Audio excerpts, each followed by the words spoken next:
नमस्ते, मैं हूं डॉक्टर अनुभूति उपाध्याय, साइकियाट्रिस्ट। आज हम बात करेंगे गेमिंग डिसऑर्डर के बारे में। गेमिंग कुछ हद तक बहुत ही फन होता है, बट अगर वो इतना एक्सेसिव हो जाए कि उसका हमारी लाइफ पे नेगेटिव इम्पैक्ट पड़ने लगे तो फिर वो एक डिसऑर्डर माना जाता है। गेमिंग डिसऑर्डर एक तरीके का बिहेवियरल एडिक्शन होता है और इसके लक्षण क्या क्या होते हैं आइए जानते हैं। समय का कंट्रोल नहीं रहता है लोगों को जो कि गेमिंग डिसऑर्डर का शिकार होते हैं। वो खेलते ही चले जाते हैं, उन्हें टाइम का कुछ भान नहीं रहता, कंट्रोल नहीं रहता है समय पे। वो अपनी प्रायोरिटी गेमिंग को ही मान लेते हैं।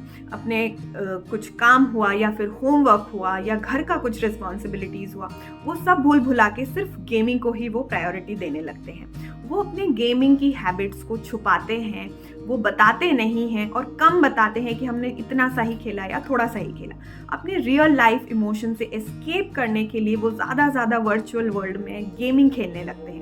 इसका उनकी लाइफ पे नेगेटिव असर होने के बावजूद भी वो खेलते ही चले जाते हैं और पहले थोड़े समय खेलते हैं, फिर उनको बार बार खेलते खेलते ज़्यादा समय उसी में बिताने लगते हैं। अगर ये सारे लक्षण 1 साल के लगभग प्रेजेंट होते हैं तो हम फिर इसे एक डिसऑर्डर मान लेते हैं। अब ये एडिक्शन होता क्यों है?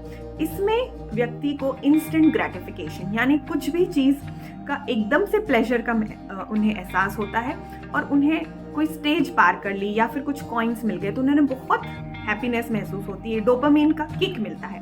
उसी किक को चेज करने के लिए वो बार बार खेलते चले जाते हैं। अब इससे ना सिर्फ उनकी मेंटल हेल्थ पे बल्कि उनकी फिजिकल हेल्थ पे भी असर पड़ने लगता है। अपनी हाइजीन पे ध्यान नहीं दे पाते हैं, बहुत ही आइसोलेटेड रहते हैं। दूसरी मानसिक समस्याएं जैसे एंजाइटी, डिप्रेशन, ये सब डेवलप होने लगते हैं। आंखों में स्ट्रेन होने लगता है।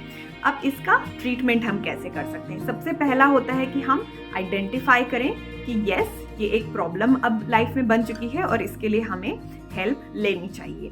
तो पेरेंट्स और आसपास के जितने भी लोग हैं उन्हें स्पेसिफिकली बच्चों में ध्यान रखना है कि अगर उनका बच्चा एक्सेसिव टाइम स्पेंड कर रहा है गेम्स खेलने में तो इसका इलाज ज़रूर करवाएं।